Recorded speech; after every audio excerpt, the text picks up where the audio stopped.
मैं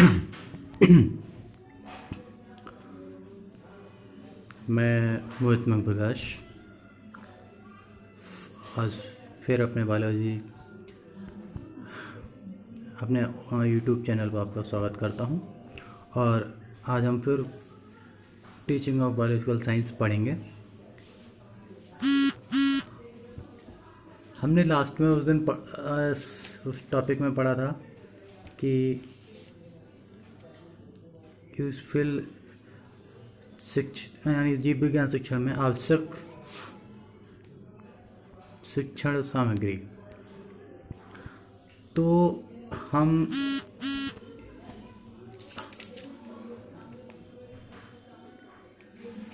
एग्जीबिशन और फेयर्स के बारे में पढ़ रहे थे, तो आज हम उसके आगे चलते हैं।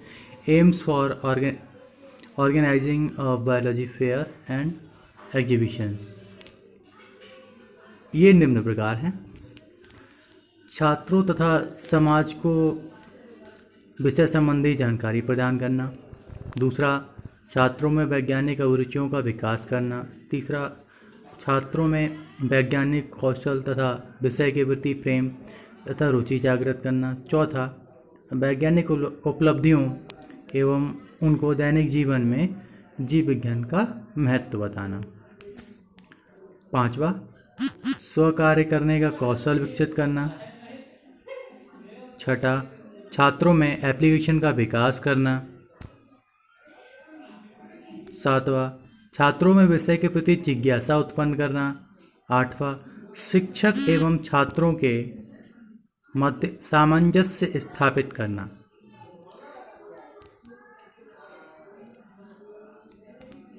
नौवां, छात्रों में निरीक्षण शक्ति का विकास करना।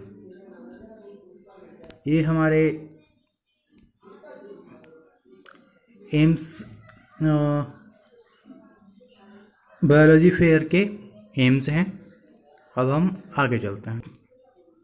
ऑर्गेनाइजेशन ऑफ बायोलॉजी फेयर यानी बायोलॉजी फेयर का जीव विज्ञान मेले का संगठन। मेले या प्रदर्शनी के संगठन के लिए निम्नलिखित पद हैं। कौन कौन से देखते हैं। जैसे पहला है हमारा प्लानिंग। तो इसमें हम प्लानिंग यानी जब तक हम किसी भी उसकी प्लानिंग नहीं करेंगे तो हमारा वो उस मेले का संगठन नहीं हो पाएगा। तो प्लानिंग में योजना निम्न बिंदुओं पर आधारित होती है, जिसमें पहला है मेले का लक्ष्य एवं उद्देश्य।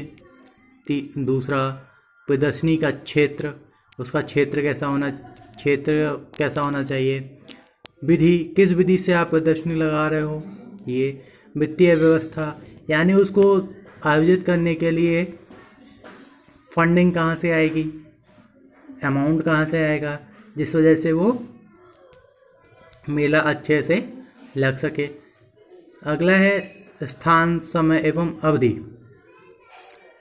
स्थान कैसा होना चाहिए, समय कितना होना चाहिए और अवधि कितनी होनी चाहिए। जो हम मेला या लगाएंगे, ठीक है, उसका स्थान सही होना चाहिए, सही जगह होना चाहिए जहाँ पे आसानी से जा सकें। समय उसका ज़्यादा नहीं होना चाहिए, समय भी जल्दी शुरू होना चाहिए और अवधि उसकी ज़्यादा नहीं होनी चाहिए। दूसरा है, तो प्लानिंग में हमने ये थे हमारे 6 पॉइंट्स आए थे, ठीक है। दूसरा है हमारा डिस्ट्रीब्यूशन ऑफ वर्क यानी कार्य का विभाजन। जब हम कार्य का विभाजन नहीं करेंगे तो हमें कुछ नहीं मिलेगा, लेकिन हम कार्य का विभाजन करने से हमें सब कुछ मिल जाएगा।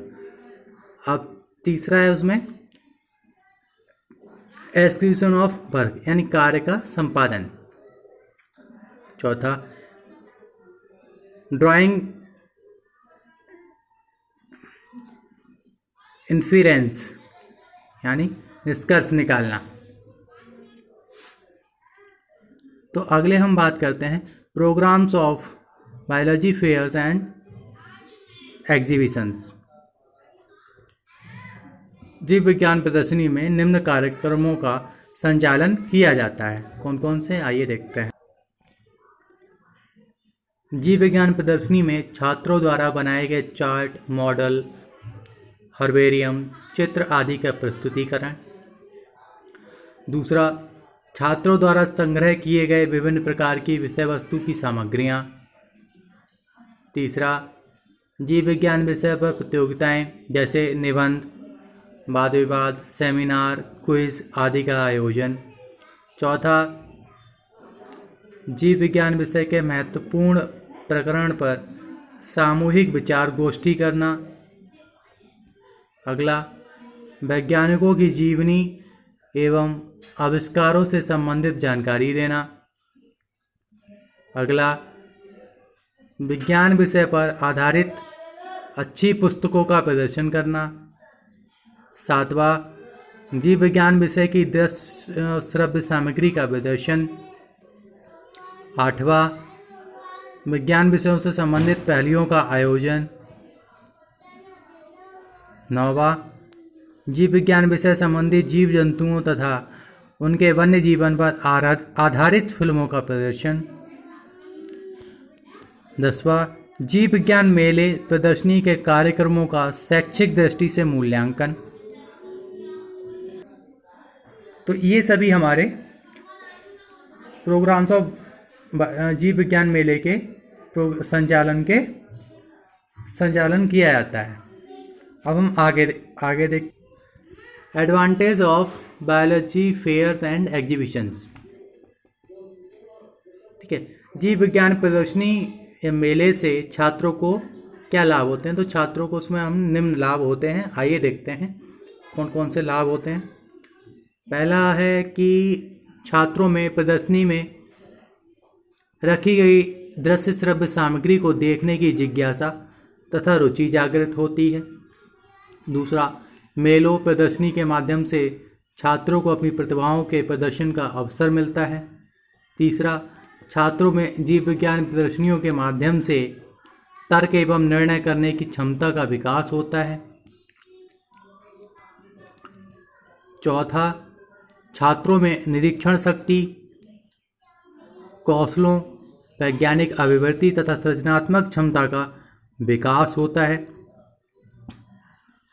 अगला, जीव विज्ञान विषय के प्रति छात्रों की जिज्ञासा तथा प्रेम एवं रुचि की भावना जागृत होती है। तो अब हम देखते हैं प्रिकॉशन और to be taken prior to the use of audio visual aids।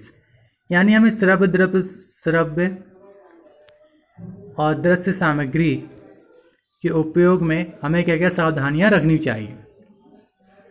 तो दृश्य श्रव्य सामग्री का प्रयोग करने से पूर्व बरती जाने वाली सावधानियां निम्नलिखित हैं।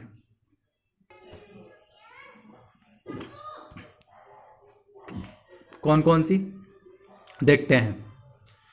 पहला, शिक्षक को ध्यान में रखना चाहिए कि दृश्य श्रव्य सामग्री शिक्षण में सहायक होने वाली सामग्री है अथवा नहीं है। दूसरा, दृश्य श्रव्य सामग्री के चयन से पूर्व यह ध्यान हो देना चाहिए कि प्रयुक्त की जाने वाली सहायक सामग्री का उपयोग ठीक ठाक विषय संबंधित है या नहीं। बिना आवश्यकता के सहायक सामग्री का प्रयोग प्रकरण को अरुचिकर बनाता है। तीसरा, अधिक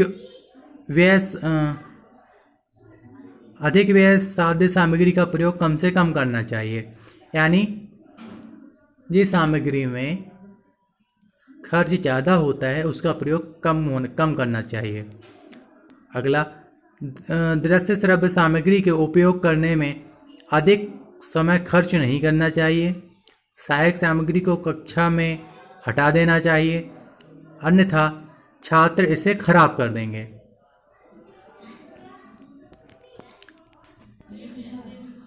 अगला, सामग्री का प्रयोग व्यवस्थित ढंग से पाठ्य वस्तु के उद्देश्यों को ध्यान में रखकर करना चाहिए। अगला, छठा है, सहायक सामग्री का प्रयोग व्यवस्थित ढंग से सावधानीपूर्वक करना चाहिए। सातवां, सहायक सामग्री ऐसी होनी चाहिए जिसे आसानी से पूरी कक्षा के छात्र देख सकें। सहायक सामग्री प्रयोग करने के उपरांत शिक्षक को अपनी शिक्षण क्रिया जारी रखनी चाहिए। अगला, जिस सहायक सामग्री को शिक्षक सरलता से संचालित कर सकते हैं उसी सहायक सामग्री का प्रयोग कक्षा शिक्षण हेतु करना चाहिए। चार्ट और मॉडल जो बाजार में आसानी से उपलब्ध हो सकते हैं उनकी सूची कुछ इस प्रकार है। तो ह्यूमन फिजियोलॉजी चार्ट, ठीक है, इसमें skeleton, muscles, circulation, organs of digestion, structure of year, structure of I, human heart, ये आदि हैं।